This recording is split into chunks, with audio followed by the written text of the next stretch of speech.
Just tell me when everybody. During their meeting in Washington last month, President Obama and Israeli Prime Minister Benjamin Netanyahu both agreed that Iran acquiring nuclear weapons would be unacceptable. Iran obtaining a nuclear weapon would not only be a threat to Israel and a threat to the United States, but would be profoundly destabilizing in the international community as a whole and could set off a nuclear arms race in the Middle East. The president added that while he hopes to solve the Iranian nuclear crisis through direct dialogue with the Islamic Republic, all options remain on the table. With U.S. military action against Iran currently seen as unlikely, one option being discussed is tougher economic sanctions. We have the Iran Sanctions Act, which is a well-drafted piece of legislation that has been ignored for the last 10 years by the State Department. Democratic Congressman Brad Sherman is among a bipartisan group of lawmakers sponsoring legislation that seeks to turn up the pressure on Iran through new, stronger sanctions. Their main target, the Islamic Republic's dependence on imported gasoline. Iran has to import about 40% of its refined petroleum. They don't have the refinery capacity, and anything that stops the taxis on the streets of Tehran gets the immediate attention of the regime. Although Iran has spent huge amounts of money and manpower on developing nuclear weapons, it has yet to figure out a way to refine its vast oil reserves into gasoline or diesel fuel. As a result, Iran depends heavily on foreign gas to help keep its vehicles on the roads.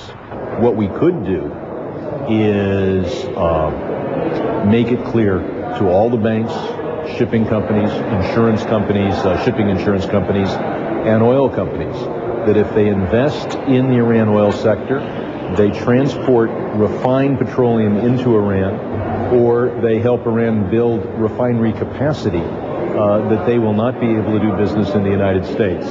Former State Department official Ord Kitri is an expert on nuclear nonproliferation and sanctions. Iran imports this gasoline from only a handful of foreign companies, no American companies. 4 of those companies are European: the Swiss firm Vitol, the Swiss-Dutch firm Trafigura, the French firm Total, and British Petroleum.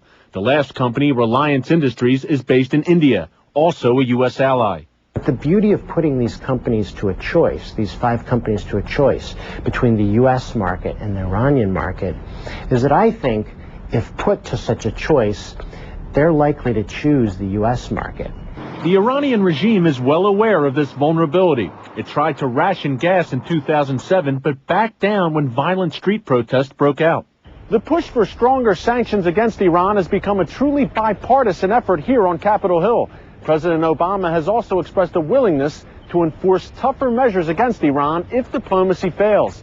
But some analysts say without a truly international effort, including Russia, China, and the Europeans, sanctions against Iran will have little effect in stopping their nuclear program. There are recent signs that the European Union will agree to tougher sanctions if President Obama's diplomatic outreach to the Iranians fails. As for Russia and China, both have significant business interests in Iran and have been extremely tough to convince thus far. But Sherman says the U.S. does have some leverage that can be used with those 2 nations to help bring them on board. The status of Russia's breakaway republics and China's relations with Taiwan are just 2 issues where the U.S. could apply pressure. We would have to offer Russia and China concessions on issues, or alternatively threaten them with losing something they already have. Kitri says the U.S. should use Libya as a model when dealing with Iran. Libya gave up its nuclear weapons program and support for terrorism in 2003 after years of international isolation and sanctions. But right now, the sanctions against Iran are much weaker than what Libya and other rogue regimes faced. Sanctions were also much tougher on South Africa with respect to apartheid, on the former Yugoslavia with respect to the killings in the Balkans, on Rwanda with respect to the killings there, on Haiti in response to its coups. Meanwhile, in Iran, there appears to be little debate. Iranian President Mahmoud Ahmadinejad said recently that Iran's nuclear program is, quote, a finished issue. Eric Stakelbeck, CBN News, Washington.